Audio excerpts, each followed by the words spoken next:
ജോഷുവയുടെ പുസ്തകം ആമുഖം. വാഗ്ദത്ത ഭൂമിയിലേക്ക് ദൈവജനത്തെ നയിക്കുന്നതിനോ അവിടെ കാലുകുത്തുന്നതിനോ ദൈവം മോശയെ അനുവദിച്ചില്ല. ദൂരെ നിന്ന് ദേശം നോക്കിക്കാണാൻ മാത്രമേ അദ്ദേഹത്തിന് സാധിച്ചുള്ളൂ. എന്നാൽ വാഗ്ദാനങ്ങളിൽ വിശ്വസ്തനായ ദൈവം വാഗ്ദത്ത ഭൂമി ഇസ്രായേൽ ജനത്തിന് നൽകുക തന്നെ ചെയ്തു.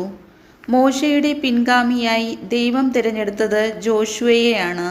കാനാൻ ദേശം കൈയടക്കുക, അത് ഇസ്രായേൽ ഗോത്രങ്ങൾക്ക് ഭാഗിച്ചു കൊടുക്കുക എന്നീ ശ്രമകരമായ 2 ദൗത്യങ്ങളാണ് ജോഷുവ നിർവഹിക്കേണ്ടിയിരുന്നത്.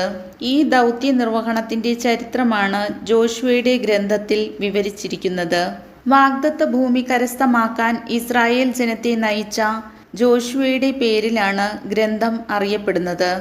മോശയുടെ പിൻഗാമിയാകാനുള്ള തന്റെ യോഗ്യത ധീരതയിലൂടെ ജോഷുവ പ്രകടമാക്കി.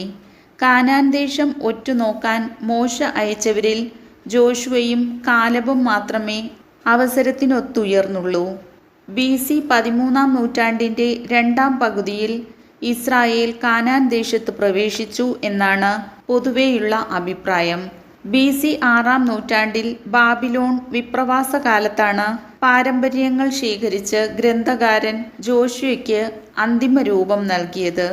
ആശയറ്റ ജനത്തിന് പ്രത്യാശ നൽകുകയും ദൈവത്തിന്റെ വിശ്വസ്തത അവരെ ബോധ്യപ്പെടുത്തുകയുമാണ് ഗ്രന്ഥകാരന്റെ ലക്ഷ്യം.